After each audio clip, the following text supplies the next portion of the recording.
के हाथ में रिटायर होना ना होना, पब्लिक रिटायर हो जाएंगे और रिटायरमेंट में ऐसा कुछ नहीं है। पार्टी जो जिम्मेदारी दी उस जिम्मेदारी को निभाएंगे।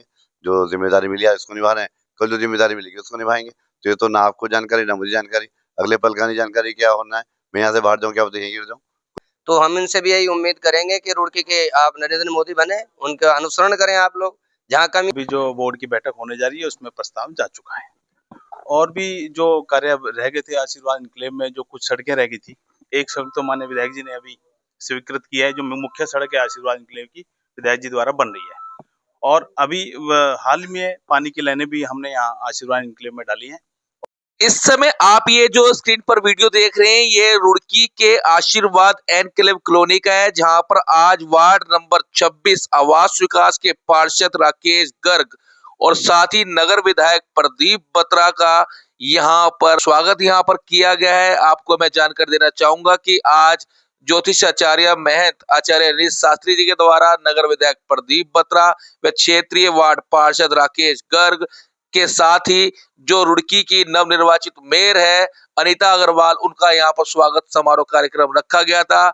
इस अवसर पर कॉलोनी के लोगों ने यहाँ पर सभी जनप्रतिनिधियों का स्वागत फूल व माला पहनाकर किया।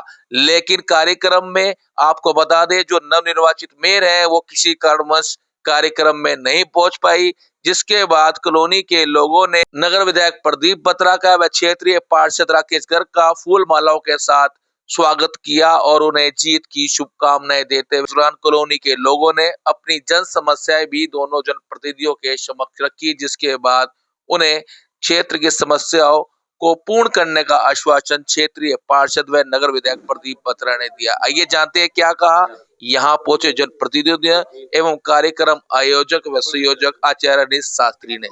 ये भारतीय सनातन संस्कृति परंपरा में गुरु दरबार में जाना एक हमारा नियम है, और इसमें कोई ऐसी नहीं अतिशयोक्ति नहीं कि क्यों आए कैसे आए, यहाँ पर तो आना जाना लगा रहता है और सभी को आना चाहिए। और आज का जो है नगर निगम के चुनाव की भागदौड़ के बाद चुनाव संपन्न हुए, भारतीय जनता पार्टी एक बहुत ही अच्छी बढ़त के साथ यहाँ पर विजयी हुई।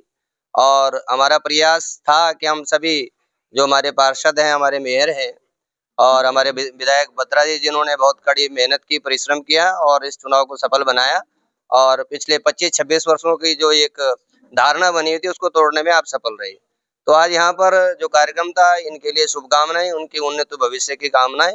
हम सभी आशीर्वाद एनक्लेव सोसाइटी जो अपना धार्मिक कार्यक्रम हो या किसी भी प्रकार के सामाजिक जागरूकता की बात हो, हम निरंतर कथा के माध्यम से कोई भी देश का किसी क्रांतिकारी का कोई उनके बारे में मनाना हो या जागरूकता का कोई भी कार्यक्रम हो, हम हमेशा आगे रहते हैं और सबको प्रयासरत रहते हैं सब लोग समाज के काम आए। तो आज इसी परिप्रेक्ष्य में हमारे भाई राकेश पार्षद जो हमारे यहाँ हैं 26 वार्ड से आवास विकास से, इनको सम्मानित किया गया। मेयर जी का भी कार्यक्रम था, वो यहाँ पर उपस्थित नहीं हो पाए किसी कारण से, हमारे प्रदीप बत्रा जी यहाँ आए हैं, तो इनको हमने शुभकामनाएं दी। आशीर्वाद एनक्लेव के हमारे सभी सदस्यगण यहाँ पर उपस्थित हैं, हमारी माताएं बहनें सब उपस्थित हैं, तो सभी की ओर से इनके लिए शुभकामनाएं। तो 3 बार ये जीत चुके हैं, 3 बार सर जीत चुके हैं, तो एक कोइंसिडेंस हो गया। जी बिल्कुल, 3 बार हो गए हैं और निरंतर यहाँ आते रहे हैं और समय समय पर हम इन्हें शुभकामनाएं देते हैं। और बाकी तो व्यक्ति को जीवन में सफलता अपने कर्मों के द्वारा ही मिलती है, लेकिन ये जो ब्लेसिंग होती है, ये जो कृपा होती है, जो आध्यात्मिक एक पुंज होता है, वो कहीं ना कहीं हमारे लिए कार्य करता है, तो ऐसा सभी के अंदर होना चाहिए। तो पार्षद जी आपके तीसरी बार जीत कर आए हैं, पहले भी ये जीते हैं, इस बार क्या नई योजना ये आपके पास लेकर आए, क्योंकि जब जब चुनाव हुए हैं तो आपके पास आना जाना। देखिए, आम आदमी को बहुत ज्यादा योजनाओं से तो कोई तात्पर्य नहीं होता है। राकेश भाई का ऐसा व्यवहार है कि हम दिन रात 24 घंटे किसी भी स्थिति में यदि इनको स्मरण करते हैं, ये नहीं कि हमारे कोई विकास का ही कार्य है, कोई नाली की समस्या है, कोई पानी की समस्या है, वैसे भी अगर हमारे पारिवारिक या घरेलू भी कोई कार्य है, हमने राकेश भाई को यदि रात 12 बजे भी फोन किया कि उपस्थित होना है, तो तुरंत ही आते हैं। और हमें कार्य क्या होते हैं, हमें तो जनता के कार्य होते हैं। जैसे ये एक पद प्रतिष्ठा पे ये भी बैठे हैं, हम भी सामाजिक, हमारे पास भी लोगों का आना जाना लगा रहता है। लोग कहते हैं भाई हमारा कार्य होना, विधायक जी से फोन कराइए, वहाँ कराइए, तो हम करते हैं सबके लिए। तो ये भी इसी काम में आगे हैं और हमें ऐसे जनप्रतिनिधि भी चाहिए जो काम आए, लोगों के, गरीब जनता की सेवा कर पाए। विधायक जी अब चौथी बार भी ट्राई करेंगे, इनके लिए क्या कहेंगे?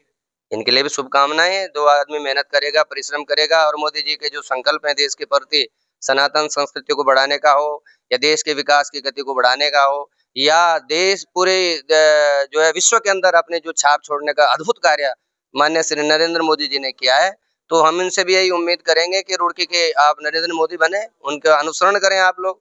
जहाँ कमी है उन कमियों को छोड़ें। हमारा कार्य ये भी कि समय समय पर हम टोकते भी रहते हैं, बोलते भी रहते हैं, विधायक जी ऐसा नहीं होना चाहिए। तो ये ऐसा नहीं है कि हम कोई प्रशंसा करें सामने, प्रशंसा तो एक विष के समान है, वो विष हम किसी को पिलाते नहीं है, हम कड़वी बात भी बोलते हैं।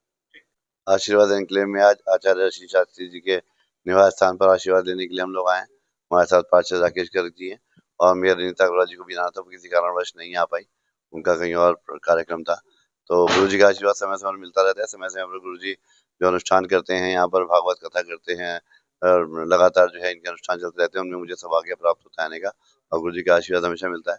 और गुरु जी आशीर्वाद यही देते कि सेवा करें, जो जिम्मेदारी आपको मिली है उसके लिए आप जनता के काम करें और जनता के बीच रहें और सेवा कार्यों में हमेशा तत्पर रहें। तो यही संदेश हम यहाँ से लेकर जाते हैं और इनसे जो है अपनी बैटरी चार्ज करके एनर्जी लेकर जाते हैं। तो गुरुजी ने कहा रुड़की के नरेंद्र मोदी आप बने तो रिटायर होंगे ही नहीं। नहीं, रिटायरमेंट हर एक के लिए होता है, ये तो भगवान के हाथ में रिटायर होना ना होना, पब्लिक रिटायर करेगी, रिटायर हो जाएंगे और रिटायरमेंट में ऐसा कुछ नहीं है। पार्टी जो जिम्मेदारी देगी उस जिम्मेदारी को निभाएंगे, जो जिम्मेदारी मिली है उसको निभा रहे हैं, कल जो जिम्मेदारी मिलेगी उसको निभाएंगे। तो ये तो ना आपको जानकारी ना मुझे जानकारी, अगले पल का नहीं जानकारी क्या होना है। मैं यहाँ से बाहर जाऊँ क्या पता यहीं गिर जाऊँ, कुछ हो ही ना आगे। तो समय की बात है, समय आज भी जियो, आज में अगर आप जी रहे हैं, आज अच्छा करें तो कल अपने आप अच्छा होगा। अगर आप आज ही अपने आप खराब कर रहे हैं तो कल कैसे अच्छा होगा। के लिए सबसे पहले तो हम लोग वार्ड नंबर 26 में जो हमारे मुख्य मार्ग हैं उन पे हम 2 बड़े गेट का निर्माण करने जा रहे हैं। अभी जो बोर्ड की बैठक होने जा रही है उसमें प्रस्ताव जा चुका है। और भी जो कार्य रह गए थे आशीर्वाद एनक्लेव में, जो कुछ सड़कें रह गई थी, एक सड़क तो माननीय विधायक जी ने अभी स्वीकृत किया है, जो मुख्य सड़क है आशीर्वाद एनक्लेव की, विधायक जी द्वारा बन रही है। और अभी हाल में पानी की लाइनें भी हमने यहाँ आशीर्वाद एनक्लेव में डाली हैं और उसके बाद सारे कनेक्शन होने के बाद सारी सड़कें बनने वाली हैं। ये हम काम करने वाले हैं। आपसे क्योंकि आप तीसरी बार अभी आए हैं, क्या ऐसे कार्य रहे पिछले सालों में जो आपने की जिसको लेकर जनता ने फिर से आप पर भरोसा जताया? देखिए, सबसे पहले तो मैं आपको बताऊं कि बड़े-बड़े कार्य हुए हैं।